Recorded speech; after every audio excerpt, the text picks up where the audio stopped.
Humber News Update. I'm Hunter Crowther coming to you from our newsroom here at Humber College North Campus. Here's what we're working on at this hour.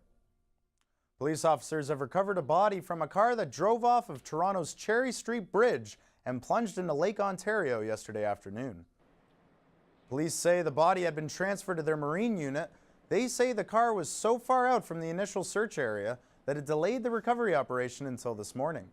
Police say a passing cyclist jumped into the frigid water to try and rescue the occupant from the vehicle. It was shortly after 4 o'clock when police received a call from our witnesses. Our reporters are at the scene, and we'll have a full report at 2 o'clock.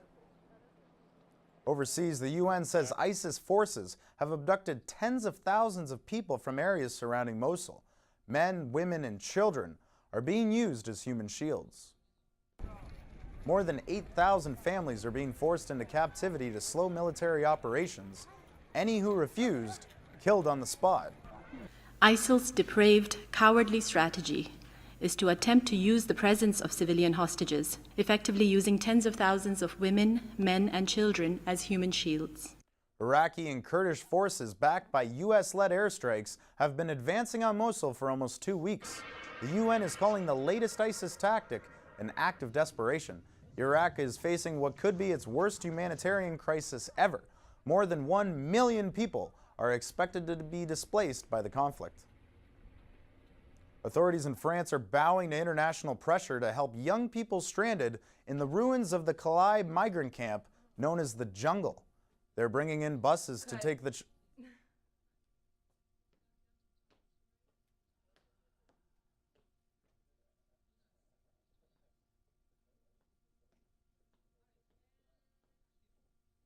Authorities in France are bowing to international pressure to help young people stranded in the ruins of the Calais migrant camp known as the Jungle. They're bringing in buses. Again, it's Calais. Calais? Oh, fuck them. Calais. Okay. Cialis. I want food. Let's do this. Settle down. Authorities in France are bowing to international pressure to help young people stranded in the ruins of the Calais migrant camp known as the Jungle. Cut. What is it?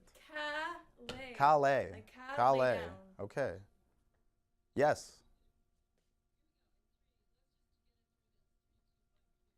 Authorities in France are bowing to international pressure to help young people stranded in the ruins of the Calais migrant camp known as the Jungle.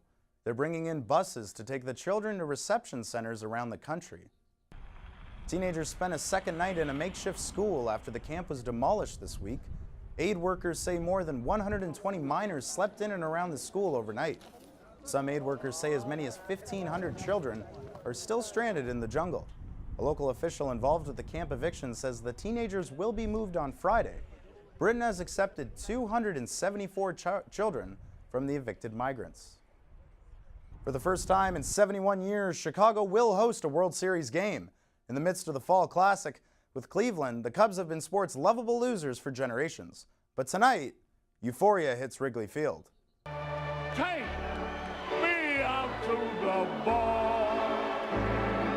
The Cathedral on Addison Street is a sanctuary for baseball, where Chicago's youth would skip class to watch Sammy Sosa, Ryne Sandberg, and Mr. Cub himself, Ernie Banks. Heartbreak aches over the Windy City's north side. The wounds of the Billy Goat curse, Sosa's cork, White Sox success, Steve Bartman's foul gaff are still fresh in Cub fans' minds. The game starts at 8 p.m. tonight. In other sports, Leaf fans finally got the win they've been waiting for. And turning to weather, there's plenty of sun today and we'll see a high of 3 degrees. Expect temperatures to go up to 8 degrees as we head into the Halloween weekend. We'll have all your sports news and the complete weather forecast at 2 o'clock. But for now, we leave you with this. A landmark international agreement is creating the world's biggest marine conservation in the Antarctic. The Ross Sea is home to more than 10,000 species, including most of the world's penguins, whales, seabirds, and colossal squid. Fishing will be banned for 35 years within 1 million square kilometers of the new sanctuary. Scientists and activists are calling the agreement a historic milestone in marine protection. The agreement was signed by the European Union in 24 countries, including the US, China, and Russia, which previously blocked the proposal 5 times. It's a 12 o'clock update. We'll be back with more Humber news at 2.